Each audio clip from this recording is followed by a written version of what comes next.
तो कहानी की शुरुआत होती है एक म्यूजियम को दिखाते हुए, जहाँ पर एक फॉसिल को म्यूजियम में ले जाया जा रहा था। और ये फॉसिल मिला होता है एक नदी के किनारे से, और इस फॉसिल पर एक लड़की का नाम लिखा होता है और इस नेम टैग को चेंज करके किसी और का नाम लगा दिया जाता है। अब इसके बाद हमें उसी लड़की को दिखाया जाता है जो कि नदी के किनारे फॉसिल्स को ढूंढती है, उनकी खूबसूरती को निखार कर दुनिया को दिखाती है और दुनिया को उसकी इंपॉर्टेंस के बारे में भी बताती है। और हम जान पाते हैं कि इस लड़की का नाम मैरी होता है। अब एक दिन जब वो अपनी शॉप पर बैठी होती है, तब उसके सामने एक अमीर आदमी आता है और उसको अपनी इन्फॉर्मेशन शेयर करके कहता है कि मैं आपके साथ रहकर कुछ चीज़ें सीखना चाहता हूँ, तो प्लीज़ मुझे अपने साथ रहने के लिए अलाउ करो और मैं आपको इस चीज़ के लिए अच्छी खासी फीस भी दूंगा। अब इसके बाद वो साइड में टंगे दीवार पर एक फॉसिल को देखता है। तब वो उससे पूछता है कि क्या इसे आपने ही ढूंढ निकाला है। तब वो बताती है कि जी हाँ, मैंने ही इसे ढूंढ निकाला है।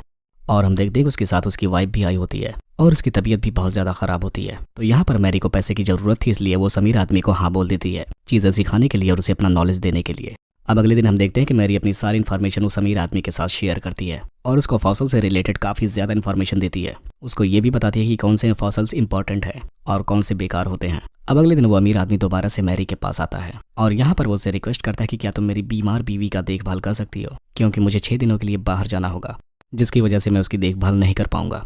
तो प्लीज़ तुम कुछ दिनों के लिए मेरी वाइफ की देखभाल करो और इस काम के लिए मैं तुम्हें मुँह मांगी रकम दूंगा। तो अब मैरी को काफ़ी पैसों की ज़रूरत थी, जिसकी वजह से वो उसे हाँ बोल देती है। अब अगले दिन हम देखते हैं कि शार्लेट मैरी से मिलने के लिए आती है। अब एक दूसरे के सामने आने के बाद ये दोनों काफ़ी ज़्यादा चेंज बिहेव करते हैं। इसी के साथ साथ ये दोनों एक शी शोर पर जाते हैं ताकि वो वहाँ पर एक साथ टाइम स्पेंड कर सकें। लेकिन यहाँ आने के बाद हम देखते हैं कि ये दोनों एक दूसरे से बात भी नहीं करते और इन दोनों के बीच की दूरी काफ़ी ज़्यादा होती है। यहाँ पर हम जान पाते हैं कि शार्लेट को पानी से बहुत ज़्यादा डर लगता है, जिसकी वजह से वो पानी का मुकाबला करने के लिए पोर्ट हाउस पर बैठी होती है और वो वहाँ से पानी में जाने की कोशिश करती है। और जैसे ही वो पानी में उतर जाती है, वैसे ही वहाँ की तेज़ लहरें उसे नीचे की तरफ धकेलने लगती हैं, जिसकी वजह से उसे काफ़ी ज़्यादा चोटें भी आ जाती हैं। अब पानी में काफ़ी देर रहने की वजह से उसे बुखार भी आ जाता है, जिसकी वजह से उसकी तबीयत और भी ज़्यादा बिगड़ने लगती है और इतने में ही वो मैरी के घर पर जाकर बेहोश हो जाती है। तब यहाँ पर मैरी अपनी मॉम को आवाज़ लगाती है। अब इसके बाद डॉक्टर को बुलाया जाता है, जिसके बाद शार्लेट की तबीयत काफ़ी ज़्यादा ख़राब हो गई थी। तब यहाँ पर डॉक्टर उससे कहता है कि आपको इसकी पूरी देखभाल करनी पड़ेगी, तभी ये खुद को रिकवर कर पाएगी। अब मैरी काम पर भी नहीं जाती और पूरा दिन शार्लेट के साथ रहना पड़ता है। अब शार्लेट को ठीक करने के लिए मैरी अपनी एक एक्स गर्लफ्रेंड के पास जाती है और उनसे दवा मांगती है। एक्चुअली मैरी इनके साथ बिल्कुल भी अब कॉन्टैक्ट में नहीं होती है, लेकिन उनकी फ्रेंडशिप आज भी जिंदा थी। और यहाँ पर अब मैरी सिर्फ दवा लेकर वहाँ से सीधा चली जाती है।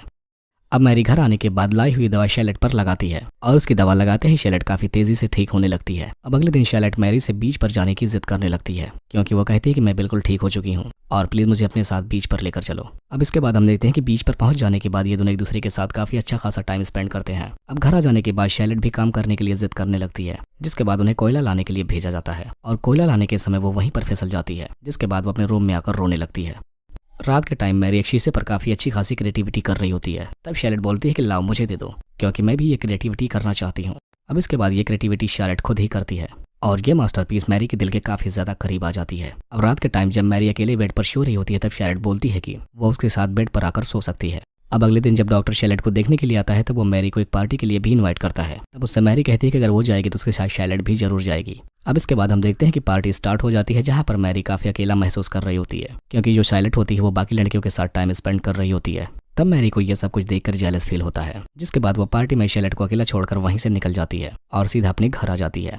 अब शार्लेट घर पहुंच जाने के बाद मैरी की डायरी पढ़ने लगती है और उसमें एक पोएम लिखी होती है और वो पोएम बिल्कुल शार्लेट के लिए ही होती है, जिसको पढ़ने के बाद शार्लेट को काफ़ी ज़्यादा अच्छा लगता है। जिसके बाद वो दोनों एक दूसरे के हाथ में हाथ डालकर एक दूसरे को देखते रहते हैं। तब फिर अगले दिन उन्हें बीच पर एक फॉसिल मिलता है, जिसके बाद वो दोनों उस फॉसिल को घर पर लेकर आते हैं और उस पर अपने काम शुरू कर देते हैं। अब अगले दिन वो दोनों बीच पर फिर से जाते हैं, जहाँ पर मैरी पानी में उतर जाती है और वो पानी में शार्लेट को भी आने के लिए इनवाइट करती है। और ये वो टाइम होता है जब शार्लेट मैरी पर भरोसा करके उसके पास पानी में आने लगती है। अब अगले दिन मैरी की शॉप पर एक पर्सन आता है, जो कि उसके द्वारा खोजे गए फॉसिल को खरीदना चाहता है, लेकिन वो उसके लिए काफ़ी कम पैसे दे रहा था। तब शार्लेट काफ़ी चालाकी से उस आदमी को बताती है कि इस फॉसिल को ढूंढने में बहुत सारी मेहनत लगी है, तो आपको मैरी के मेहनत के पैसों को देना चाहिए। और ऐसा सुनने के बाद वो आदमी कन्विंस हो जाता है, जिसके बाद वो मैरी को उसके बताए हुए कीमत दे देता है। अब इसके बाद शार्लेट को एक लेटर मिलता है, जिसमें उसका हस्बैंड उसे अपने पास आने के लिए बुला रहा होता है। तब शार्लेट उस लेटर को पढ़ने के बाद काफ़ी ज़्यादा अपसेट हो जाती है और अगले दिन शार्लेट वहाँ से चली ही जाती है और मैरी हमेशा के लिए अकेली हो जाती है। और अब मैरी की लाइफ में उसकी मॉम भी नहीं रह गई थी, क्योंकि वो भी एक्सपायर हो गई थी। तब उसके घर पे उसकी फ्रेंड आकर उसे कहती कि उसे शार्लेट के पास जाना चाहिए और उससे मिलना भी चाहिए। जिसके बाद मैरी को शार्लेट का एक लेटर मिलता है और वो लेटर पढ़ते ही मैरी शैलेट के पास पहुंच जाती है। तो यहाँ पर जैसे ही शैलेट मैरी को अपने सामने देखती है वो बहुत ज्यादा खुश हो जाती है और ये दोनों दौड़कर गले लगते हैं। जिसके बाद शैलेट फौरन मैरी को अपने साथ अपने रूम में ऊपर लेकर जाने लगती है। तब वो उसे बताते हैं कि ये अब तुम्हारा ही रूम है और आज से अब हम दोनों साथ में ही रहेंगे, क्योंकि मेरा हस्बैंड ज्यादातर घर के बाहर ही रहता है। और ऐसा सुनने के बाद मैरी को काफी ज्यादा बुरा लगता है, क्योंकि मैरी शैलेट के साथ रहना चाहती थी लेकिन इस तरीके से नहीं। तब यहाँ पर उसे पता चलता है कि वो जिस तरीके से शैलेट के लिए फील करते हैं शैलेट उसके लिए फील नहीं करती। जिसके बाद मैरी गुस्से में आकर वहां से चली जाती है और इस बात से उसको काफी ज्यादा बुरा लगता है कि इतनी दूर तो वो सिर्फ इसीलिए नहीं आई थी। अब इसके बाद लास्ट सीन में हम देखते हैं कि ये दोनों औरतें वहीं पर दिखाई जाती हैं जहां पर उनके फौजल रखे गए थे और इनके म्यूजियम भी वहीं पर थे। और ये वही फौजल होता है जो कि मैरी ने ढूंढा था और वहां पर किसी और का नाम पाकर मैरी को काफी ज्यादा बुरा लगता है। और इसी को दिखाते हुए इस मूवी का यहीं पर एंड हो जाता है।